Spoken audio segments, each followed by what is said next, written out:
Hello दोस्तों, कैसे हैं आप सब लोग? मैं अंजलि ठाकुर अपने चैनल अंजलि हिंदी अध्ययन में आपका स्वागत करती हूँ। आज मैं आपको पढ़ाने वाली हूँ 5 ऐसे तरीके जिससे आप स्मार्ट तरीके से अपने नेट जेआरएफ या कोई भी एग्जाम को क्लियर कर सकते हो। तो सबसे पहले मैं बताऊंगी आपको सिलेबस सिलेबस को एनालिसिस करना, यानी सिलेबस को आप किस तरीके से अ, पढ़ सकते हैं।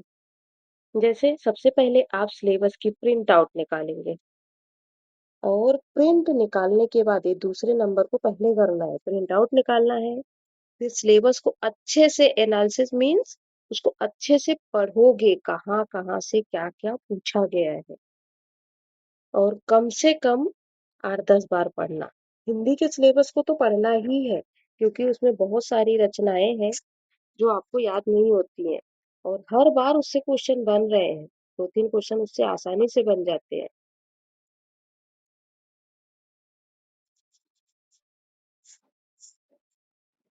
ध्यान रखें सिलेबस को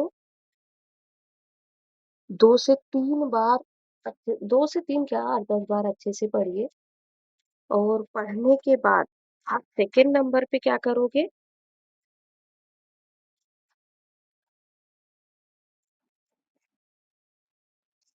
सेकंड नंबर पे आप पीवाईक्यू करना शुरू करेंगे और पीवाईक्यू के अकॉर्डिंग आपका रिवीजन भी हो जाएगा और जो प्रश्न गलत होंगे उसका एक अलग अलग से उसका नोट्स बनाना कि हमको कौन-सा टॉपिक अच्छे से समझ में नहीं आ रहा है। उस टॉपिक को जाके एक बार फिर से पढ़ना और नोट्स में उसके इम्पोर्टेंट कीवर्ड को आप लिखना। कीवर्ड आप लिख लेना ताकि आपको थोड़ा-सा भी देख के समझ में आ जाए।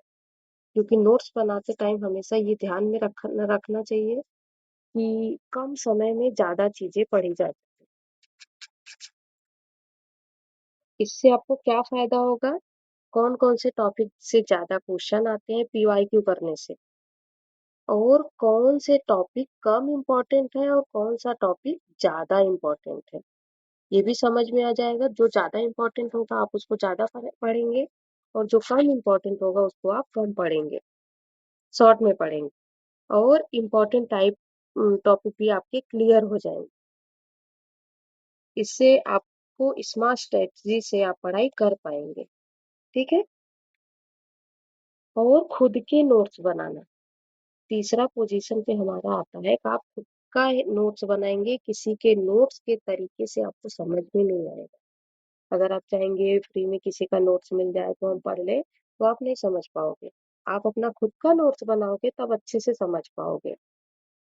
और अपने सिलेबस में जो कवि, लेखक दिए गए हैं, उन सबको आप अच्छे से देखना है, उनकी सारी रचनाएँ और उन रचनाओं का टाइम पीरियड क्या है, उसको भी ध्यान में रखना है। और ख़ास करके आपको ज़्यादा ध्यान में क्या रखना है कि कोई अगर फॉर एग्ज़ाम्पल मैं यहाँ पे एग्ज़ाम्पल दे रही हूँ कि आपको कौन-सा जैसे कहानी है, तो कहानी में उस लेखक के कितनी कहानी संग्रह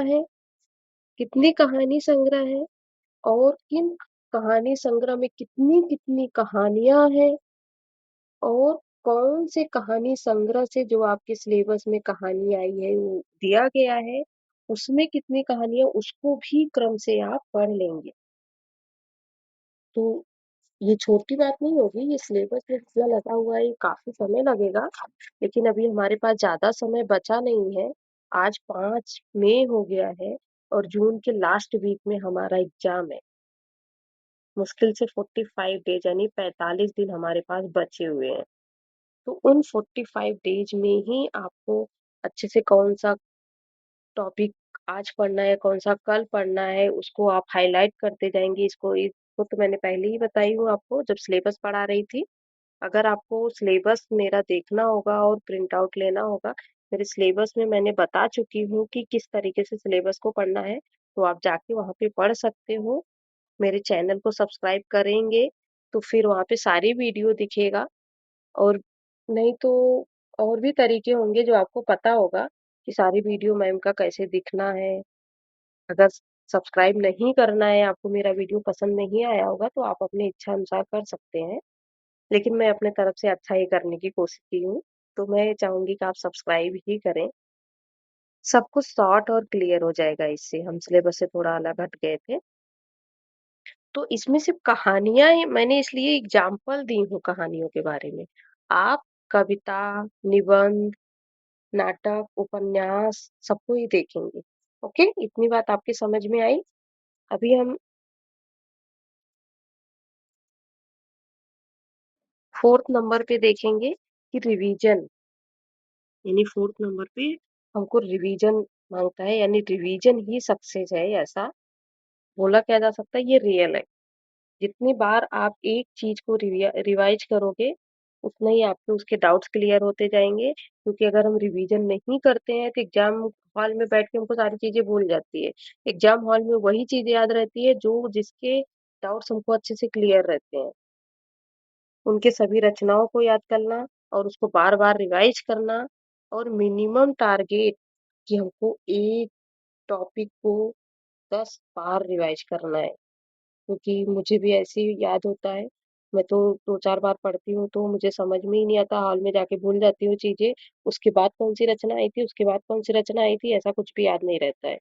तो आप उसको कम से कम 10 बार रिवाइज़ करेंगे एंड देन मैं 5th वाला बता रही हूँ, लास्ट वाला, कि आप उसके बाद क्या करेंगे, मॉक टेस्ट। और मॉक टेस्ट इस तरीके से लगाना है जो रियल प्रैक्टिस के जैसे हमारा हो। ऐसा लगे कि हम हॉल में बैठे हैं और रियल में हम एग्ज़ाम दे रहे हैं। रेगुलर आप 2 मॉक टेस्ट दो, आपको ऐसा समझना है कि असली में आप एग्ज़ाम दे रहे हो, तभी आपको बेनिफिट होगा, बीच में उठना नहीं है, कहीं से कुछ देखना नहीं है। अगर अपन ने मॉक टेस्ट शुरू किए तो पूरा ही उसको कंप्लीट करके ही कुछ देखना है और उठना है। बाकी पानी की बॉटल आप साथ में रखेंगे, क्योंकि हम एग्ज़ाम हॉल में पानी की बॉटल ही रख सकते हैं। खाने की चीज़ें भी नहीं रखेंगे, उसके पहले ही सब कुछ करके फिर बैठेंगे। इससे आपका क्या बेनिफिट होगा? टाइम मैनेजमेंट सुधरेगा, कॉन्फिडेंस बढ़ेगा, एग्ज़ाम जैसी फ़ील आएगी आपको। फिर आप एग्ज़ाम में बैठने के बाद कुछ गड़बड़ी नहीं करेंगे, आप वहाँ पे घबराएँगे नहीं। और आप कुछ क्वेश्चन ऐसे, पहली बार जब मैं एग्ज़ाम दी थी, सीटेट का मैं एग्ज़ाम दे रही थी, मुझे याद है 40 क्वेश्चन बचे थे और टाइम खत्म होने को आ गया था। मेरे तो दिल की धड़कन तेज़ हो गई थी। तभी से मैंने समझ ली बिना मॉक टेस्ट लगाए मैं कभी भी एग्ज़ाम नहीं दूँगी। तो वही अपना खुद का अनुभव मैं आपके साथ शेयर कर रही हूँ। किसी वीडियो को देख के या कहीं से भी मैं कुछ कॉपी नहीं कर रही हूँ। मैं चाहती हूँ कि आप अच्छे से अच्छे तैयारी करें ताकि आप अच्छे से अपने एग्ज़ाम को दे सकें। यहाँ पे अगर आपको मेरी वीडियो पसंद आई होगी तो फिर आप लाइक, शेयर, सब्सक्राइब कर सकते हैं। फाइनली स्मार्ट टिप इसमें ये दिया गया है कि इन 5 तरीकों को फ़ॉलो करें और आप स्मार्ट तरीके से तैयारी भी कर सकते हैं। कम समय में बेहतर रिज़ल्ट पा सकते हैं। बिना स्ट्रेस के एग्ज़ाम क्लियर हो सकता है। इससे आपको इन सारे फ़ायदे होने वाले हैं। अगर आपको यकीन नहीं होता तो आप एक बार करके देखिए। ओके?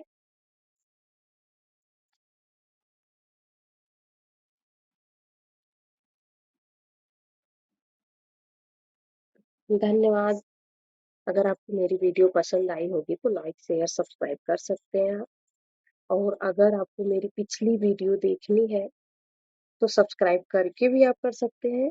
और आप अगर कमेंट करके बताएँगे कि डिस्क्रिप्शन में अपना लिंक दे दो तो मैं वो भी कर सकती हूँ। ठीक है?